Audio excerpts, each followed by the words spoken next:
Hi everyone, this is Genesis Prolo. I'm here for today's Student Spotlight, and with me I have the honor of having Kyle Clemons as our guest today. Hi Kyle, how are you? I'm doing great. Thanks for having me here. Of course, absolutely. So a little bit about Kyle. Kyle Clemons is currently a Tri-3 student in our Doctor of Chiropractic program. He is going to graduate in 2026. He is a former D1 athlete who competed on the Kansas Jayhawks track and field team. He is also a two-time world champion for indoor track and field, two-time Big 12 Conference champion, and Olympic Gold Medalist. Currently, he resides in Dallas, Texas, and his family owns and operates Gold Medal Barbecue. So I'm very interested today, Kyle, in learning not only about your experience as a student here at Parker University, but also your experience in the Olympics, which I must say is rather impressive for your age. Well, first of all, thank you. Thank you. The Olympics, that it's validation. It's the validation, but it's like an iceberg. There's so much beneath the scenes and, under that goes unnoticed that helped me get there. That took me to get there, but it's definitely one of my biggest accomplishments, and, I'm just happy to have been, to be honest with you. I love to hear that. Heart of gratitude, and I can tell that just by talking with you previously. You are a very thankful person, and that shows. I just want to tell you your humbleness that you carry with you. I try. I try. Thank you. Of course. So I'm very curious to what brought you here to Parker. Can you tell us what brought you here? The Olympics, the Olympic Committee, they do a lot of stuff for Olympians, and one of them was scholarships. And Parker participated in this Olympic scholarship to where they, if you meet the prerequisites, if you finish prerequisites and you meet the criteria, then you can go to school for free. So Parker, thank God, they participated in the Olympian program, and I filled out an application, and they called me back almost immediately and then gave me a full ride here, and it just worked out perfectly because this is where I went to high school. So I went to high school about 30 minutes away in Rowlett, Texas. So yeah, it just literally couldn't have worked out any better than this. Sounds like it was meant to be, for sure. Absolutely. That's what I believe. Awesome. Love to hear that. Well, I'm curious, what is your favorite thing about being in our program for the Doctor of Chiropractic? What do you enjoy most about it? What's fulfilling? This is probably the hardest thing I've done in my life. Mm-hmm. I would repeat 400s in practice is easier than this. But what I will say, what I like about it is a challenge. This makes me. It just makes me be a different person. It challenged me. It challenged me to grow. It just puts me in an uncomfortable position to, just be a different person to achieve the goals I want to achieve. Some days, I don't want to get out of bed, but it forces me. If I want to succeed and be successful in this, then I have to. So I guess to make a long story short, the challenge. I think that's what, and the people and the teachers, of course, and the professors, and other than that, yeah, that's pretty much it. Got it. No, it's always, intriguing when you have a challenge, and I can tell you're a person that likes to persevere. You don't like it easy. Yeah, exactly. So it helps when you have something to keep you going, Yeah, absolutely. Love to hear that. And then how did you choose this career and profession for your life? Because I remember us talking previously, and you said you didn't really know what you wanted to do professionally, because you were an Olympian before you were a student. So how did you choose chiropractic? So I went to University of Kansas, and I came in Kansas undecided major, and I knew whatever I was going to be successful, but all that was on my mind at that time was just going pro, becoming an Olympian, getting the gold medal, and that was just like it. And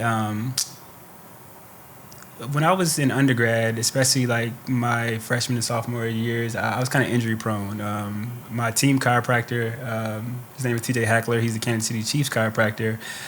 He did a lot of work on me all the time, and to me it was like magic. It was just magic. Like I kept having adductor issues and groin issues, and he just kind of brought me back to life. And it just seemed like it was like magic. And like the more I seen him, and the more I was taking care of my body in that aspect, I just kept, getting faster and faster, and and time started dropping. And then by the time I was a year out of college, I was just going crazy on the track. And so when I was seeing him, I was asking a lot of questions. I was really, really just interested in the body and how it worked. And he was just feeding me all this information. And so I want to say in 2017, a year after the Olympics, I started thinking, like, what am I going to do with my life? Like, what am I going to do when I get older? And so I started thinking about the things that, like I really liked, and just really, that things that made me light up like a Christmas tree. And that was chiropractic care. And then so I literally told another chiropractor this, who was a USA team doctor, and his name is Josh Glass. He's a USA team chiropractor, and he just said, hey, actually, I'm not sure if you know this, but, since you're an Olympic Gold Medalist, they probably can, sponsor you to go to school, through the program. And I was like, really? And so that's actually why I even reached out. And so I was planning on paying for college. I hadn't in my mind that I'm about to pay for chiropractic school, but he told me that, and so like you said, it just worked out perfectly and just meant to be. And that's a little rundown. I love that you said that having a chiropractic inspired you to actually pursue that career. So it's almost that feeling of wanting to heal somebody seems like what drew you towards this career. Oh yeah, exactly. If I can like change someone's life by helping them achieve their goals, the way my life has changed, because I owe it all to TJ Hackler, or Dr. TJ Hackler, excuse me, because if it wasn't for him and keeping me on track with my body, then I wouldn't have got the gold medal, and ultimately I wouldn't be here without the gold medal. I probably would have paid for school, but but yeah, I mean, you kind of get it. He changed my life, and so if I can do that to others, then not just heal them, but teach them, like educate them, because that's what it's about too. Because they come to us, and we can heal them, but it's work that they have to do as well. So exactly, I couldn't agree more with you. So in terms of where you learned your talent that you had for running and your passion, let's get into that. Did it start in your early childhood when you were a child? Genetically, in the humblest way possible, I'm extremely gifted because of my mom and my father, but more so my mom. Yeah. My mom was an athlete at Arkansas State University, where she ran track, and she competed. She has records still there, if it hasn't just been broken. But she was a amazing athlete, and so just kudos to her. But genetically, I was just gifted. And so growing up, I didn't really run track growing up. I was baseball, karate, football, and I started running track seriously when I was a junior in high school, whenever I came to Dallas. And so but yeah, so it wasn't something that I was just always doing. It's just being an athlete. I just always thought I could do it, and then when I started doing it, I just really excelled at it. I love that. It's amazing. It sounds like you've been an athlete your whole life, yes, so it's just natural to transition. Exactly. Yes. I mean, definitely still got to fine tune some things, but for the most part, I think when you're an athlete, you just don't marginalize yourself. If you're an athlete, then you can do a lot of stuff, I feel like. Yes, absolutely. And I'm curious, how did you have a growth mindset while competing in the Olympics? Talk to us about that, how you didn't let the negative thoughts get to you and become an obstacle from, succeeding. That was work in progress. That was probably the hardest thing, because I mean, the mind is so powerful. First thing, Yes. The physicality is one thing. Like you train, you train your body to do something, then that's one thing, but everybody's almost on the same level as you, there's some better, some worse, whatever, but it's like essentially the things that separates you is like milliseconds. It's like right there. So the mentality of getting through the rounds, the mentality of, just keep going when it's hard, like that's the hard part. And once you're at the world stage, like the Olympics or World Championships, it's anxiety. It's anxiety. It's just a lot. Just nerves. But as a seasoned athlete, you have to like just train your mind to like know that those nerves. Those are. You call it excited energy, and then when you relay that to that, then it's kind of it just makes everything a lot easier. And then I talked to a sports psych, and she really helped me out a lot. But I've learned from me, lack of preparation was what really made me feel inadequate. So if I knew that I've done everything from my diet, my sleep, my just my workouts, if I've been doing everything A, B, and C is checked, then I'm good, and no one else deserves to be here, over me, because I put in the work. So really, just preparation and just training the mind to just know that I deserve to be here as well. So. Wow. Thank you for being vulnerable. I appreciate it, because anxiety, it's a real thing. Yes. And our generation really, deals with that a lot. I'm curious how you dealt specifically with the anxiety in the moment. Were there any specific techniques you used, or, they even say breathing techniques are good to really help you compose yourself so you could move past that in the moment? Absolutely. Absolutely. I remember vividly that I was in my first world indoor team, my first time out the country, other than Canada. But I was in Poland, and I was so nervous. We were expected to break the world record for the 4x4, and I had just won USA Indoor Championships, and I ran USA across my chest. And when you wear USA, it's like, the expectations are high. So it's, and I'm in pursuit of getting my contract from Adidas as well. And I'm waking up out of my sleep, breathing hard, just like, almost in a panic. Like while I'm in Poland, I compete. I got to get up at like 6 a.m, and I'm waking up and panicking. And so I talked to the sports psych, and she's just like, she just gave me words of affirmation and just like helped me. She told me to download this app called Breathe to Relax. And so it's just like, I just mimic the breathing on the app, and it's just like literally just breathe, just in your nose and out your mouth, and just like really slowly, and just, just calm everything down, get in that sympathetic state. Hopefully I'm saying the right thing. Paris. Well, yeah. So I see what you're saying. Yeah. Just get in a relaxing state, because your body's like in competition mode right now. So, but just breathing helps a lot. Exactly. I do that a lot, even before this interview.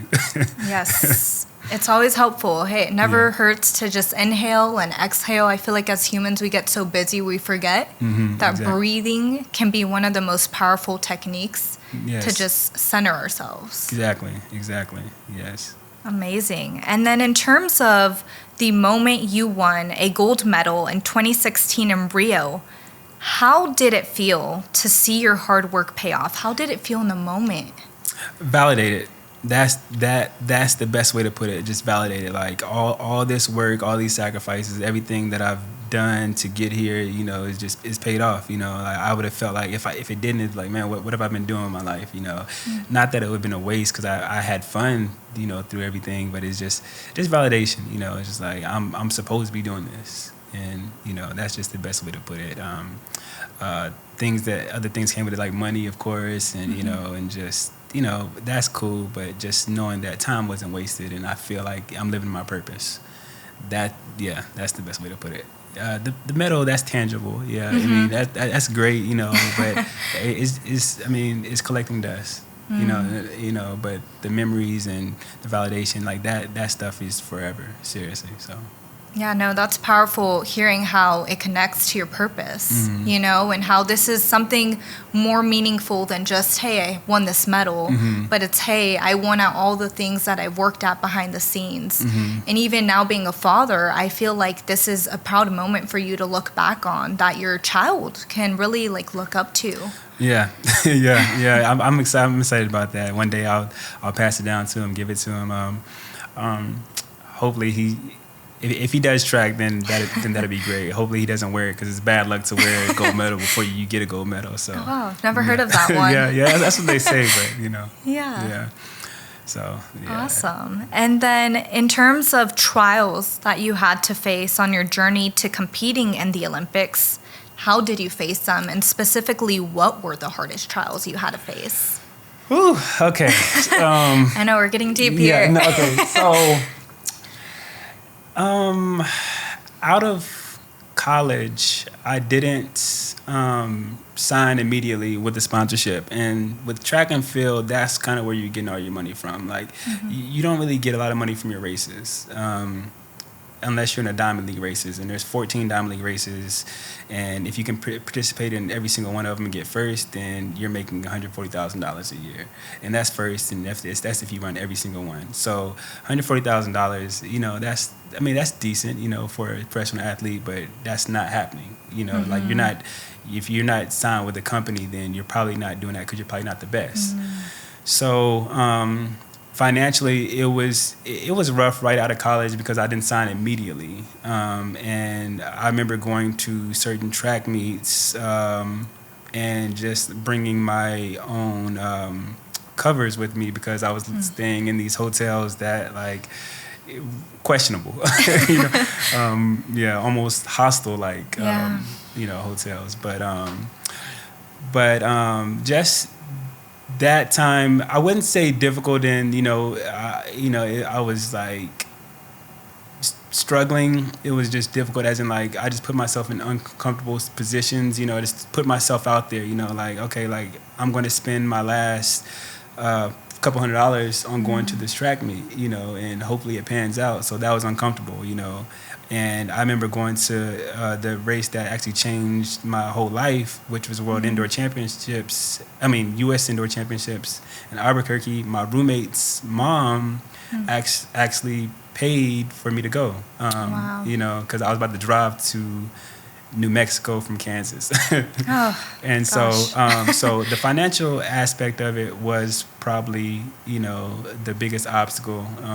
You know that you have the talent, you believe in yourself, but how do you get that backing? How do you get the backing to be able to, and there's a lot of people out there. There's a lot of talented people in this world, a lot of people that have it, but they just don't have, the means to do what they want to do. And I feel like once I overcame that, once I had the access to do what I wanted to do, then I feel like the sky was the limit for me. Wow, incredible. How you just stayed persistent, even of financial struggles and those difficulties of time. Today, I'm very curious, when you have those trials come up again in your life, and they could be any type of trials that you have or obstacles, what drive, what motivation do you have that keeps you pushing through? What's your why? To be honest with you, my why is my family. My why is my family. It's the lifestyle that I want to give them and myself. I want to create generational wealth. I want to just, be able to provide, everything that, they want and need. And just want to just help people as well in that process. Like I said, like how I achieved my goals from the help of my mentor, TJ Hackler. I like to do the same. So, and it just doesn't, it always helps to, make money doing it too. So, yes, but absolutely. Yeah, so that. That's great. No, I appreciate that because family is everything. and you don't hear that answer as much anymore, but I really feel it's something important to focus on, because when you have strong roots in your family, it really endures that you have a strong foundation in your life. Yeah, exactly. I got people depending on me, and so it's like if I don't achieve this, then it's like I feel like I let them down, and then I let myself down. So that's what it's all about for me. Absolutely. And leaving maybe even perhaps a legacy to your family, correct? Yes, yeah. It would be cool if my son even wanted to be a chiropractor, or my daughter would be a chiropractor. So yeah. Exactly. Follow in your footsteps. Absolutely. Absolutely. And then what do you think have been perhaps like the 3 key things that have made you successful? 3 key things. That's okay. So I feel like, oh man, just my circle that I've kept around me. Definitely my wife. It's been instances where, well, let me tell you a story. Okay, so yes, please. And she was getting ready for the 2020 Olympics, and COVID happened, and so it shut down everything. It shut down all the gyms and everything, and she still has to train, and so we can't go to any gyms, and so we're like, what are we going to do? Like, I still got, like, we don't know if the Olympics is going to be postponed next year or what. So she was like, well, we can just build a gym. I was like, build a gym? I'm pretty handy. Like, I like how things work. That's why I also like the body, but I also like to work on cars too and everything.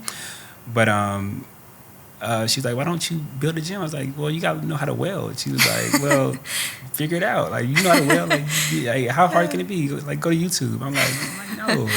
And so she just had me thinking. I was like, you know what? Can I? So literally, we bought a welder, bought some steel, and created a gym. And we created, we just built it, and we like literally with our bare hands. And then it did so well that we actually created a business for that called Clem Gym Fitness. And in 1 month made like $34,000 selling gym equipment, and got to the point where we outsourced gym. But that's a whole other story. But what I'm saying is just the person telling me that you can do it. I would have never done that if she would have said, hey, you can do this. And so that's probably number 1. And I mean, just consistency, and just people in my corner, and shoot, just me, just doing it, just me, just having the drive and determination to do it, and then the people in my corner. That's amazing. I love to hear that your wife is almost your number 1 cheerleader in your life. Yes, absolutely. Amazing. Yes. She keeps you going, and it sounds like it's a balance between you both. Yes, yeah. I'd like to think so.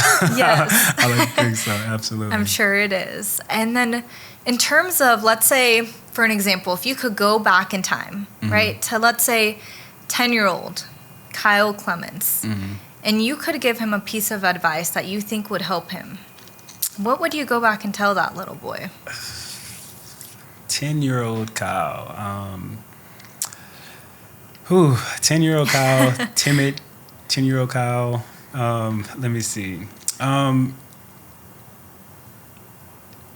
Just keep working. Just keep doing what you're doing. Keep working. It'll pay off, and don't expect it to be given to you. Don't expect any handouts. Just continue to do what you're doing and just take it. And that's, you're gonna go far in life. And what else? I'm sure there's a lot you would want to tell your younger self. Yeah, there's a lot, but I think that's the main thing. I think that's the main thing. Just and just believe in yourself. I was really timid at that age, so yeah. Were you introverted at that age? I wouldn't say introverted, but I'd just say just timid, just really like shy, like really shy. And I had a speech impediment where I was always stutter, and it was just it was just a lot when I was younger. But just be confident in yourself and just get it. So That's pretty much Yes. it. Great advice for your younger self. I love that. In terms of confidence, let's dig deeper into that. What's your advice for students that may not feel confident where they are? Mm-hmm. What techniques or what things can they do to help them build that confidence?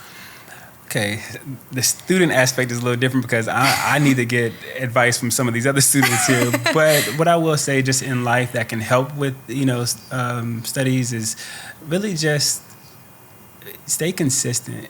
Create a schedule and stay consistent because, and just be self-aware.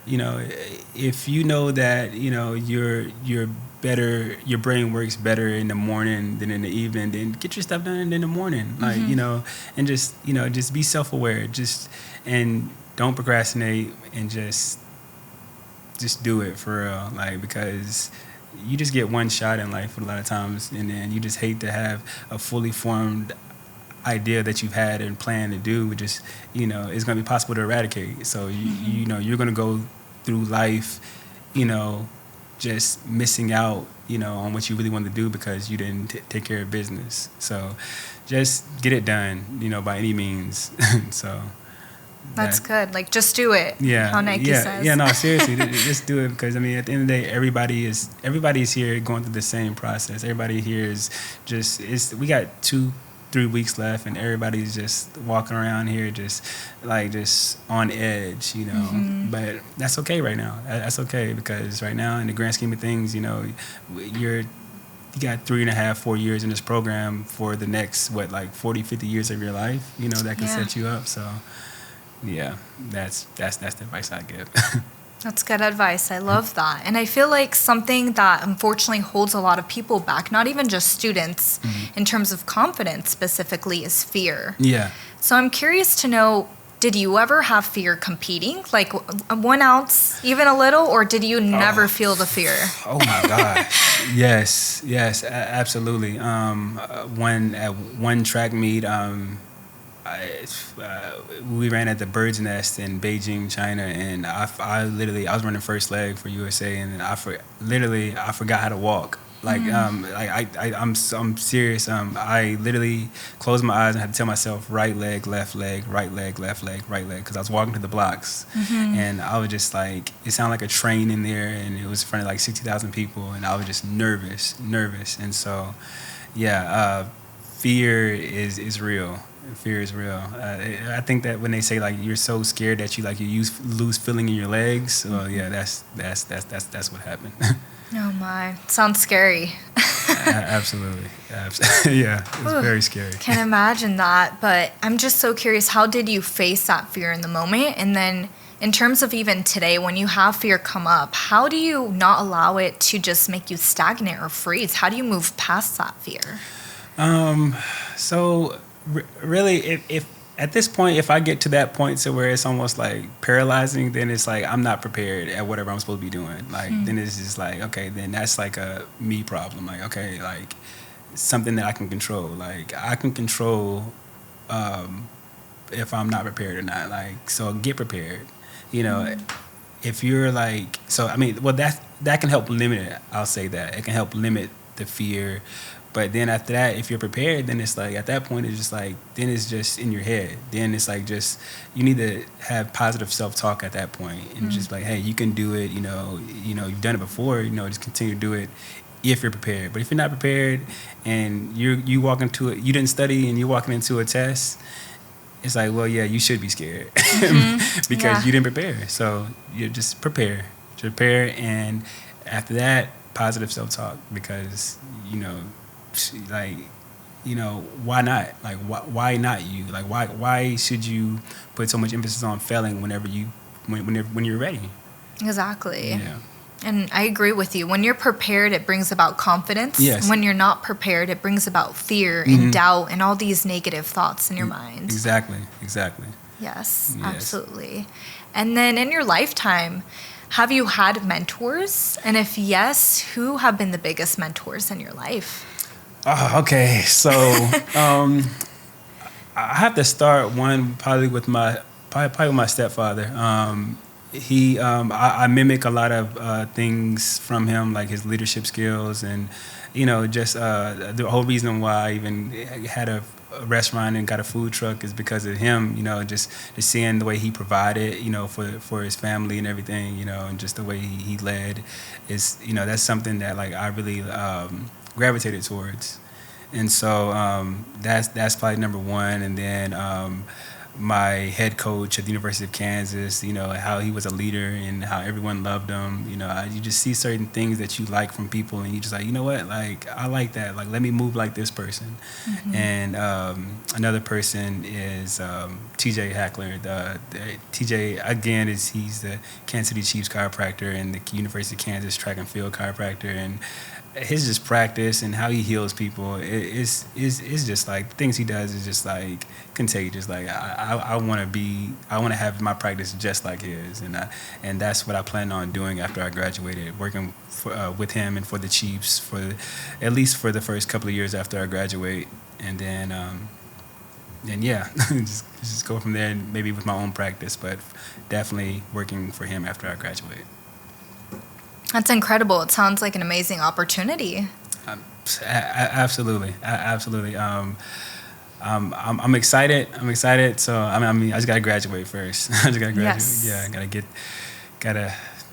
get through this program. Absolutely, and you're doing it. So I have no doubt whatsoever that you're gonna not only finish this, but you're gonna finish it with excellence.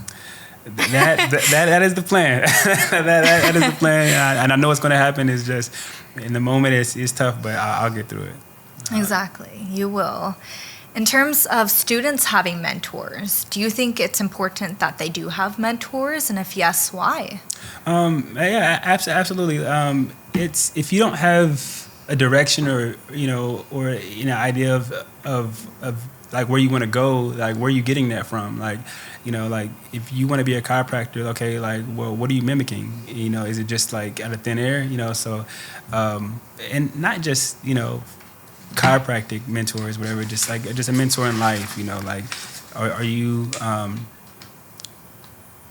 how do I put it? I think that if you see something that you like, or if you are flattered by the way someone moves, then it's like it would be nice to talk to that person, and just figure out how they move, and talk to them more than possibly they can be your mentor. But I think it's important just so you can have some type of guidance. I think I know for me that's what I do. I like the way certain people moves. I'm like, hey, let me pick your brain on XYZ because I like to be almost just like you, and well, what do they say? It's imitation is the purest form of flattery. Mm-hmm. So yeah, that's kind of how I am with my mentors. I feel like I like the way they move, and I like the way they conduct or carry themselves in business or whatever. So yeah.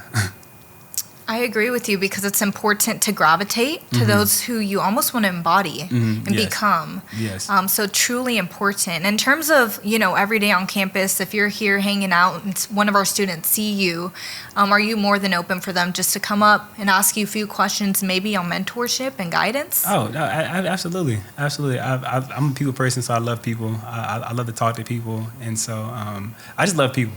Yes. And then so, yeah, I'd be more than happy and willing to talk to whoever is one that wants to talk to me. I feel like I do that already. So I love to hear that. See, so students listening, if you see him on campus and you have questions or need some guidance, he's your go-to person. We just said it here. Absolutely. I'm here. I'm here. Just come holler at me. What advice do you have for students when they feel like giving up on their dreams, when they feel almost hopeless? I feel like try to put yourself in the shoes of you already quitting before doing it. What does that look like to you?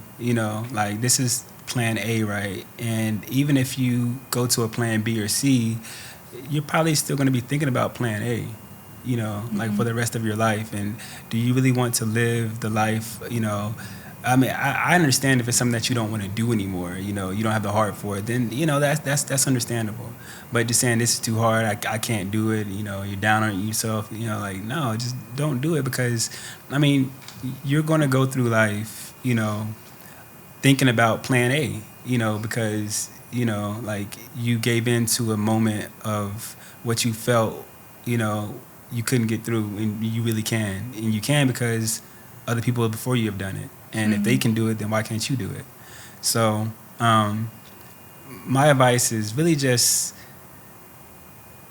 hang in there and just take that self-doubt out your head, because if other people can do it, then you can do it. And you don't want to go back 30 years thinking about, oh, I wish I would have stayed in this, because you will, if that's something that you've been thinking about you want to do for a while, especially putting yourself already in the program. So you don't want to regret it at all. Yeah, exactly. Like that's probably my biggest fear. Like I said I wanted to be a chiropractor for a while, and if there's some other things that came in my head, like what, maybe I want to do this, maybe I want to do this, and I was like, well, if I do be XYZ, then I still want to be a chiropractor, because that's always what I wanted to do, So that's my thought process, and yeah. That's a growth mindset right there. Even when you have that fear or anxiety that we talked about earlier, you still push through. Yeah. And it's only because of that mindset, really. Mm-hmm. So, I really believe it's important to carry that, and it's not easy, as you know. Yes. Yeah. But it's possible. Yeah. It's definitely work. It's definitely work. It's not something that's going to happen overnight, but it's just like, you are what you repeatedly do. If you repeatedly, if negativity pops up in your head and you rebuke it constantly, then it's going to be that's going to be the norm. Like you're going to just it's not even going to come up anymore, because you're constantly saying, no, I got this, when things get hard, just push through. Exactly. And in terms of students taking actionable steps to making their dreams a reality, what can they do to take steps? I know we've talked about consistency, hard work, perhaps. What else can we add to that list? Really just, the course curriculum is one thing, just obviously, pass all your classes. That's obvious, and don't get dismissed from the program. But create deadlines and, plans of action.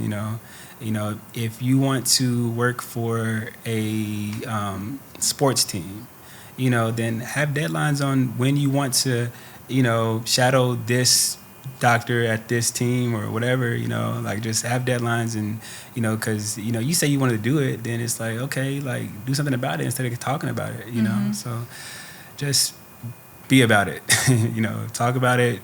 Just don't talk about it, just be about it. So absolutely. Yeah, and deadlines. Deadlines are important, because if you don't set a deadline, then you'll procrastinate and it'll never happen. Yeah.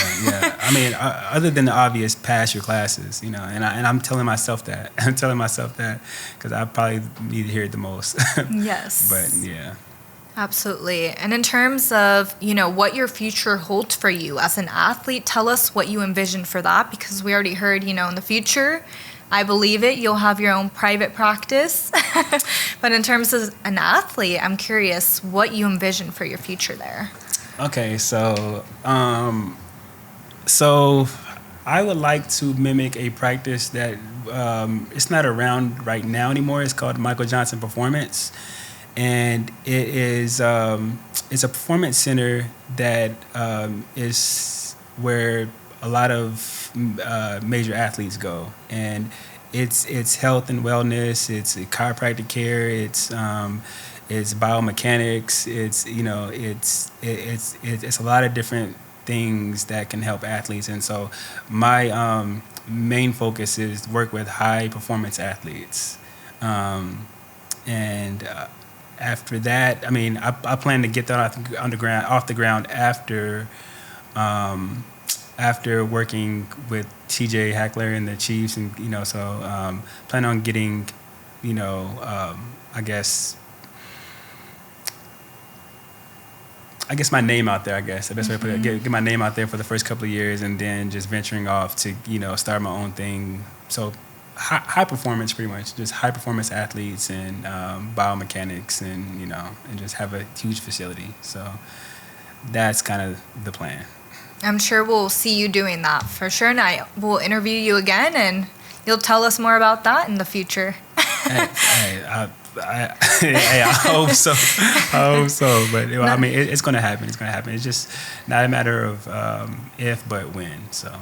Exactly. I love that. That's a good statement to repeat to yourself. Absolutely. Good affirmation. And in terms of your last piece of advice that you want to leave with our students, what would that be? Last piece of advice. Every trimester, I feel like, well, I'm only in try 3, but I guess the trimesters I've been in, I've tell myself, hey, I'm gonna go in, I'm gonna study, I'm going to not get behind, and just stay on top of it this time. But by week 6, it's kind of like didn't happen. So then I'm playing catch up in 7, 8, 9, 10. Yeah. So I guess my biggest is for me that can help you guys as well is stay ready so you don't have to get ready. Just stay ready so you don't have to get ready, because playing catch up, especially during finals week, a week before finals week, sucks. And so to all my teachers that are listening, help me, please. Yeah, but other than that, that's it. Wonderful. Well, thank you so much for taking your time today. I even feel like I've learned a lot from you, and I'm feeling left inspired. So I have no doubt that our audience will feel the same way. So thank you so much for your time here. I've really enjoyed this conversation. Well, thank you. Thank you guys for having me. I appreciate it. I want to do this again soon. Absolutely. In the future, like I said, we'll do a recap of where you are. And yet again, thank you to our audience for tuning in for this conversation. Yet again, this is Genesis Parolo here with Student Spotlight with our amazing guest. We've had Kyle Clemons. And Kyle Clemons, leaving this off, please tell the audience where's the best place to follow you on social media. So social media, best place to follow me is on my Instagram is K_Clemons 400. So K_Clemons 400. And that's about it. I don't use my other ones, but yeah, so it's Instagram. So great. Well, you heard it here. So give him a follow, support him on his socials. And until next time, thank you, everyone.